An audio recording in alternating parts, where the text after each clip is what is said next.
Assalaamu calaykum waraxmatullaahi wabarakaatuh. Halkaad naga dhageysanaysaan ama aad naga daawanaysaan waa Qaalin Media.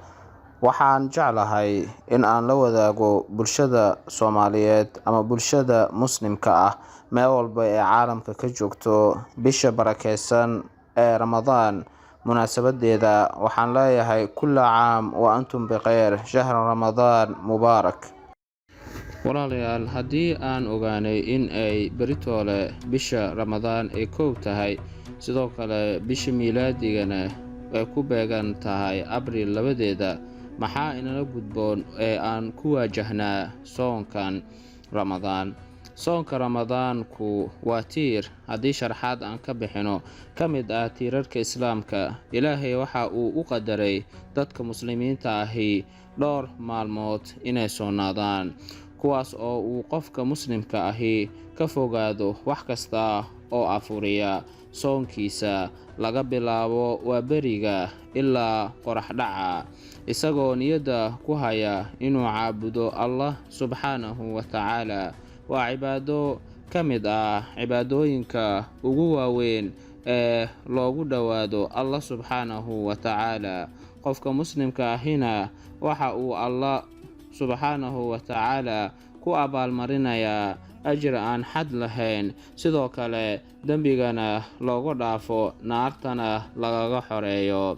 Intaa waxaa sii dheer, addoonka bishan barakeysan waxa uu ku muteystaa inuu albaab gaar ah jannada ka galo, kaas oo la yiraahdo baabu rayaan. Fadliga bishan waxaa ka mid ah mu'minka dhabta ahi ama addoonka dhabta ahi waa uu ku farxaa marka uu afurayo iyo marka uu rabbigiisa la kulmayo. Sidoo kale, soonka waxaa lagu tiriyaa dugsi caafimaad, waxbarasho iyo bulsho ku dhisan dulqaad iyo nafta oo la khilaafo rabitaankeeda. Dhowrista nidaamka, wehelnaanta bulshada, u naxariisashada masaakiinta, iyo nadiifinta nafta, iyo ku mashquulidda macaanka cibaadada sida salaada, xuska ee dikriga aan ula jeedo, u istaaga salaadaha ee qiyaamka, ictikaafka, iyo akhrinta qur'aanka kariimka. Qeexidda soonka maxaynu ku qeexi karnaa? Soonku waa luqad ahaan calool istaag ee wax cunid la'aan ayaa loola jeedaa.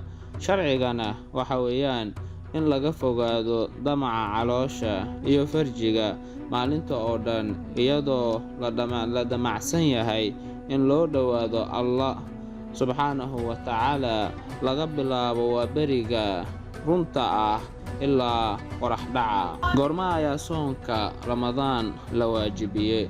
Soonka Ramadaan, bisha Ramadaan waxaa la waajibiyey sanadkii 2 ee hijriga.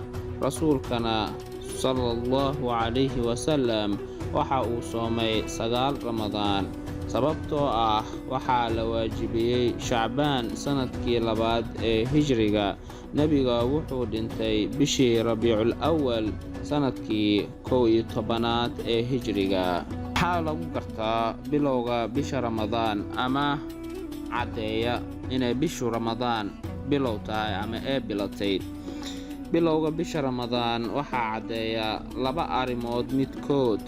Midka koowaad, in la arko bisha ee isha la saaro, sida haddoo kale waxaa la sheegay in meelo qaar laga arkay, sida dalka Sacuudi Carabiya oo kale, ee aad ka mid ah jaamacadaheeda inay arkeen bishii ay arkeen, iyo wadamo fara badan, Gaza waa laga sheegay, iyo meelo kale oo intaa ka badan, iyo Turkiga. Marka waxaa weeye waa Ramadaanta waxaan u maleynayaa dadka ay iskugu waafaqsan badan yihiin in sabtida beritoole ee soonku ay tahay.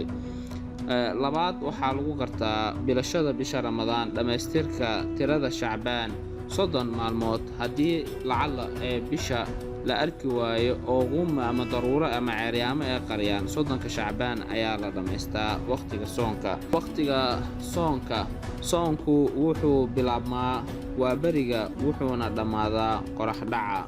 Baahida loo qabo samaynta niyo in qofka niyad uu samaysto oo macnaheedu uu niyoodo soonka. Maxay tahay baahida loo qabo niyadda? waa waxaa shardi u ah saxnaanta soonka waajibka ah.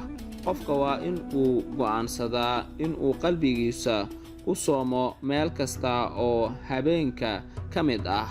mar walba oo habeenka uu galo waa inaad adiga niyadaada aad ku xirtaa inaad soomtay oo beritoola aad soomayso, xataa haddii ay ka hadhasan tahay daqiiqad ka hor waa beriga. maxaa yeelay nebiga sallallahu calayhi wasallam wuxuu yidhi, qofkii aan ku bixin habeenka qofka aan ku hurdin habeenka isagoo sooman soon ma laha. macnaheeda waa inaad niyootaa. haddaadan niyoonin habeenkii inaad sooman tahay subaxi, soonkaaga ma jiro weeyaan. ramadaanta kula kulannaa haddii ay bishaan noo bilato sidaan kula kulmaynaa?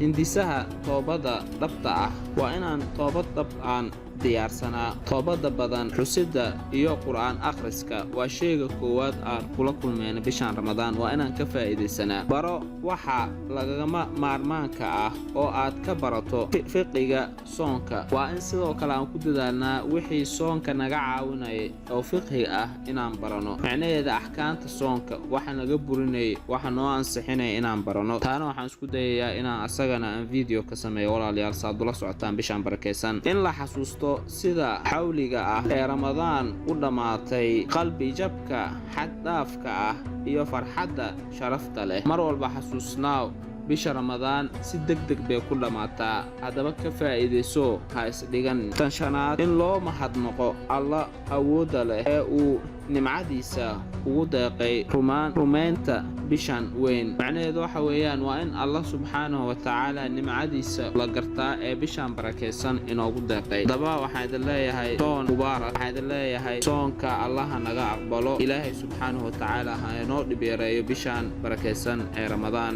waa idin salaamayaa. kulla caam wa antum bikhayr.